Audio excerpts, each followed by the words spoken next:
Hello, and welcome to another weekly log of writing and publishing as an indie. This week, I'm still world building for my new series, which I haven't found a name for yet, but I know will include magical universities.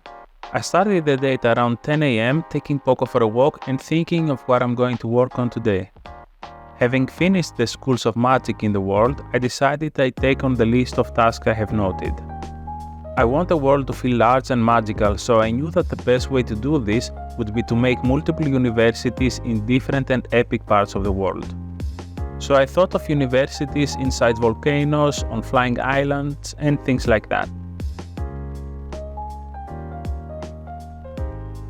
Once I got to the cafe, I started working on my list.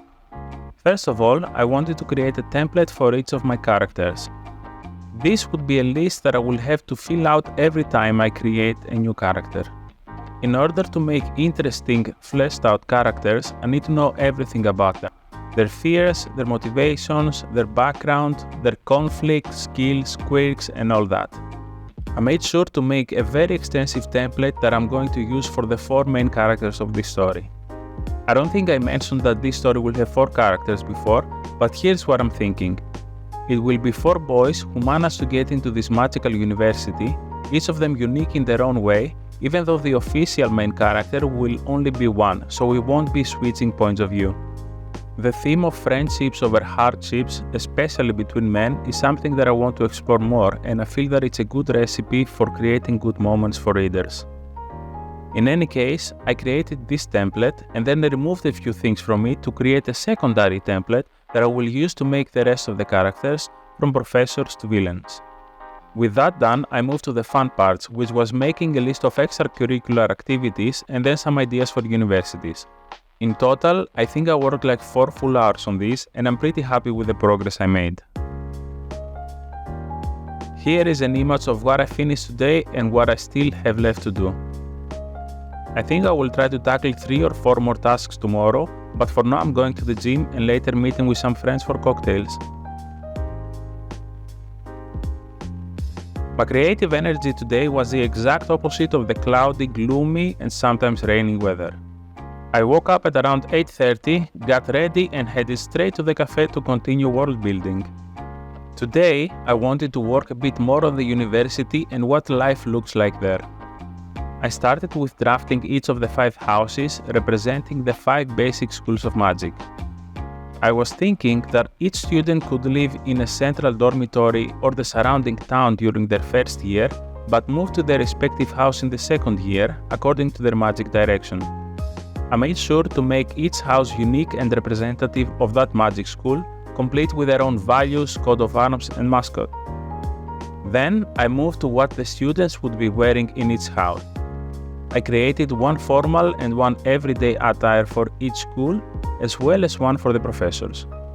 For example, the Elemental Hall students' formal attire includes long flowing robes of deep hues, each representing an element. Crimson for fire, teal for water, beige for earth, and azure for air. They have golden enamel pins in the shape of the elemental phoenix, which is the symbol of their house, and headbands made of the corresponding element. A flame crown, a water circlet, a stone diadem, or a feathered headdress. I think this is my favorite part in preparing for a new series. Or maybe it's this next one where I created cafes, bars, and restaurants in the university. There's the Spirit's Whisper wine bar that serves the Echoing Merlot, which is a wine that recalls memories of historic vineyards, the Ethereal Pizza that serves 5-section pizzas representing each magic school, and the Rune and Resonance Jazz Bar, whose harmonic pills hums a tune as you sip it. As a last task for today, I created a bit more of a backstory for the university where our story will be taking place in, called Eldenwood University of Mystic Disciplines, and the town that sprang up around it. Elden's Reach is now a town with its own culture, markets, and annual festivities, most prominently the Lumina Fair and the Moonshade Dance that happen every solstice. As you understand, I'm pretty passionate and happy with writing these things, but at some point I had to save my progress and switch to my publishing tasks. The last German audiobook in my Apocosmos series is ready for Audible and my narrator had a surprise for me. At some point in the book, I had written a song and I forgot he would perform it. I got goosebumps listening to it, and I hope people who listen to the audiobooks would appreciate it too. In any case, Tuesday was quite a busy day, and I hope I can keep this up tomorrow. Today, I woke up motivated to get through the remaining tasks. Since the weather was nice, I decided to go to my favorite Berlin Starbucks cafe in Hackeschermarkt. I got a coffee there and went straight to work. I started with the curriculum of the university. First, I had to decide how many years studying there would be, and I settled on 5. The first year, students will learn the basics of magic and enough from each school to decide which specialization they want for their second year. So in their first year, they are living in the main dormitories or the town, then they move out to live in the halls of their selected school of magic for years 2 to 4 and return to the main dorms for year 5. This is to promote mentor-mentee relationships between new initiates and those who are getting close to finishing their studies. I also created a basic list of courses for each year and specialization, though I mostly focused on year 1 and year 5 as I'm not yet sure what our heroes are going to choose. At this point, I ran out of coffee and thought I might as well walk to my usual coffee place while I let my head rest for a bit.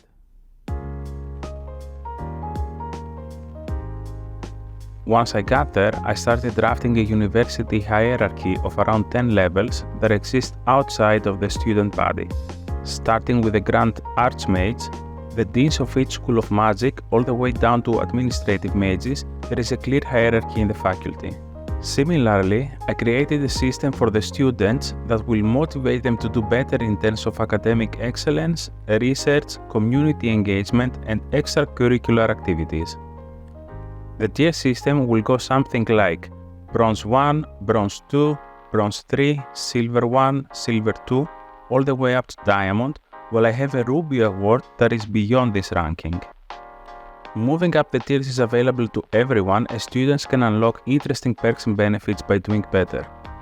I also thought of a good way to eliminate power creep year over year by slightly reducing one's ranking as they move into the next academic year. Next up, I created a whole sport that I was absolutely ecstatic of how it turned out. I think I might make a video dedicated on Magisphere and upload it as a short or on TikTok, so make sure to subscribe to this channel and get notified when that comes out. Finally, I wanted to make a system or process about how new spells can be created. This will serve both me and the mages in the world as a blueprint for best practices.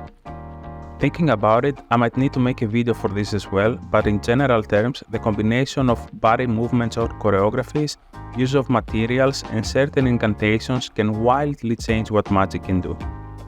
I think this was the last task on my list, so I guess I'll log out for now. Since I already have a template for my characters, I think I'll start creating my 4 heroes tomorrow, and maybe even try to create some side characters that will be involved in the first book. And that was my Wednesday.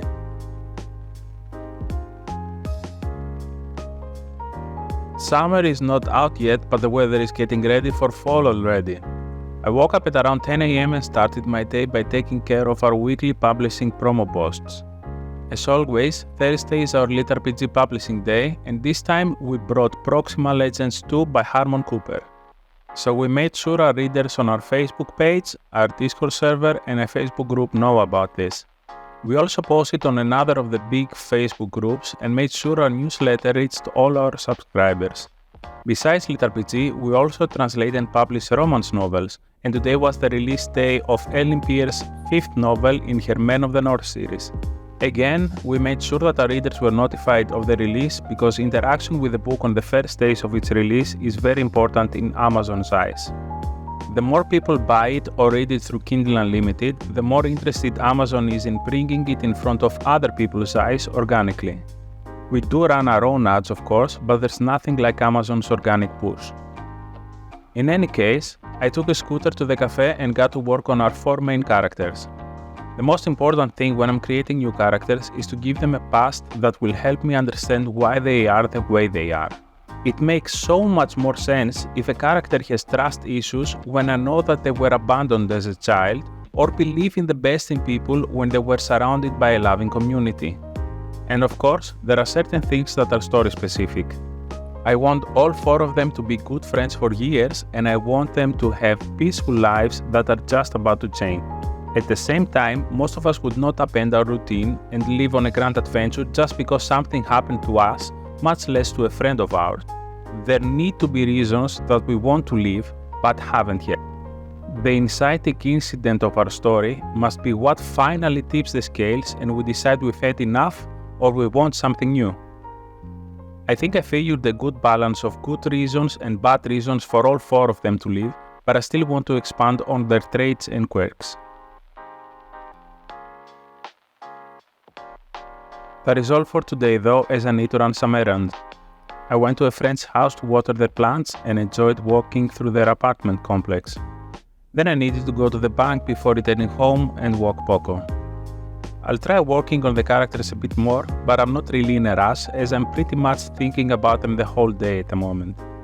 So I know that giving them time to grow is a good thing.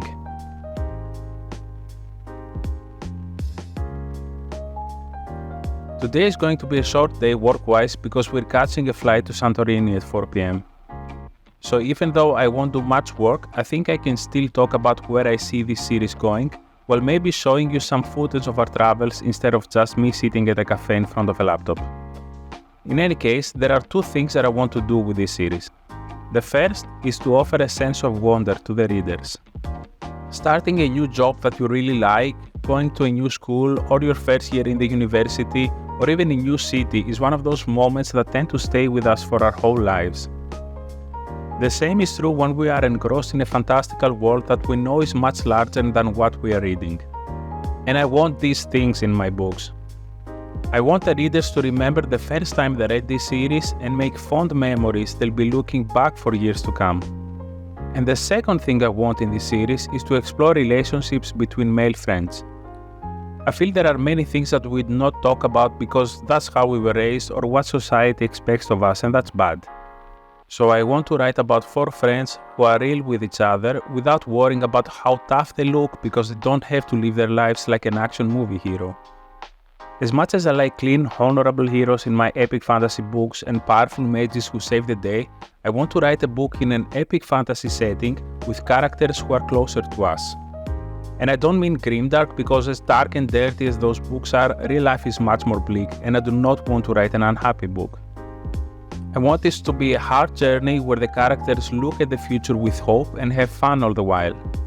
I'm still not sure how much slice of life I want this to be, but I hope that I will be able to explore the whole studying magic in detail, so any high stakes are going to be a slow burn.